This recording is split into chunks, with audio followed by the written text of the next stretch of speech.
ऊपर वाले का भी कमाल है, क्या क्या लीला करता रहता है। आंखें देता है लेकिन उन आंखों में रोशनी नहीं, जुबान देता है लेकिन उस जुबान में बोली नहीं, गूंगा बनाता है।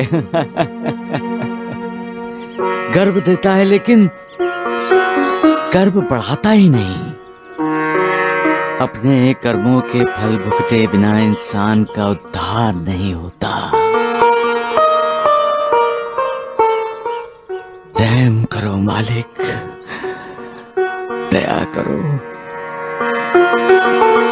तुम्हारा बनाया ये इंसान खुद को कितना प्रबल समझता है,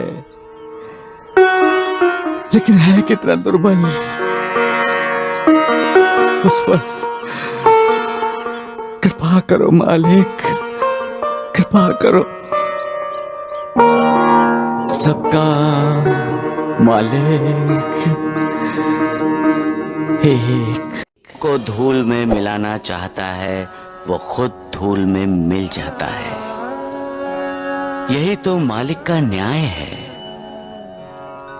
अविचार को कभी मन में जगह मत दो, हमेशा सद्विचारों को सुनो, तभी तुमसे सदाचार और सत्कर्म होगा।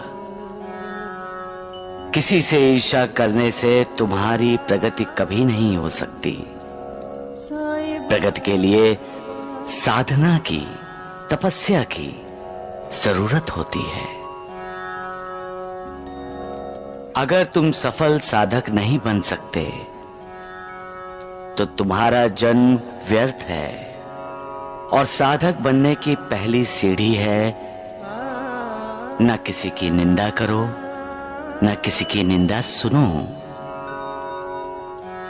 दूसरों का बुरा कभी मत सोचो, कभी मत करो, भला करो। हर एक का भला, सबका मालिक एक। अली हैं वो लोग जो आत्महत्या के बारे में सोचते हैं। मालिक ने जो जिंदगी हमें दी है वो ऐसे ही मिटाने के लिए नहीं दी है, बल्कि वो हमसे इस जीवन में कोई विशेष कार्य करवाना चाहता है।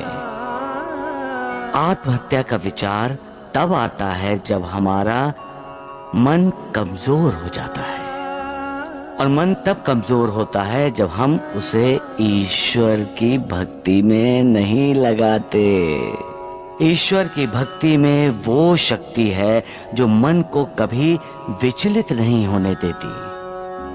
हमारी जिंदगी का कार्यकाल उसने निश्चित किया है, तो इंसान क्यों अपनी जिंदगी का कार्यकाल समाप्त होने से पहले समाप्त करना चाहता है? ये तो मालिक को एक किस्म की चुनौती हुई है ना? याद रखो, ये शरीर नाशवान है, लेकिन इस शरीर के अंदर का अशरीरी ईश्वर का अंश है, और यही अशरीरी ईश्वरी अंश हमें आत्म साक्षात्कार करा देता है। सबका मालिक एक। स्वार्थ में इतना अंधा हो जाता है वो कि उसे न दोस्त दिखाई देता है, न भाई, न माँ, न बाप। उसे सिर्फ एक ही रिश्ता नजर आता है, मैं और मेरा। मेरा पैसा, मेरा अधिकार। उसका किसी पर विश्वास नहीं रहता, किसी पर श्रद्धा नहीं रहती। सबसे नाता तोड़कर वो अविश्वास, लालसा, नफरत, वासना, इनसे नाता जोड़ लेता है। वो ये भूल जाता है कि मालिक की बनाई इस दुनिया में कुछ लेकर नहीं आता, खाली हाथ आता है। वास्तव में जब शरीर रूपी वस्त्र को त्यागने का वक्त आता है तो लोग दुखी हो जाते हैं। वस्त्र से लगाव पैदा हो जाने के कारण कोई भी उस वस्त्र को खोना नहीं चाहता। यहां तक कि जिसने उस वस्त्र को धारण किया है वो भी वस्त्र बदलना नहीं चाहता, क्योंकि शरीर रूपी वस्त्र को त्यागने का मतलब है जिंदगी को त्याग देना, उससे हाथ धोना। जिंदगी तो सबको प्यारी होती है।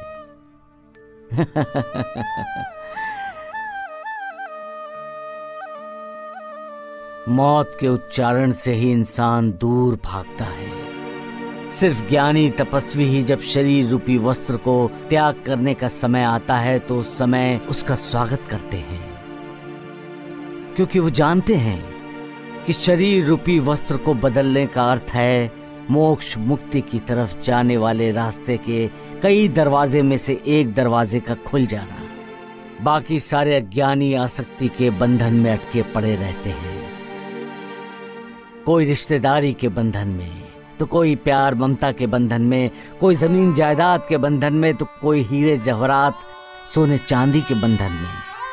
सारे के सारे ज्ञानी मोह माया में अटके पड़े रहते हैं।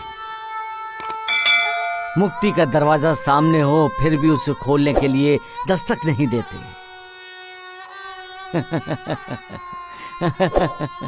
पति पत्नी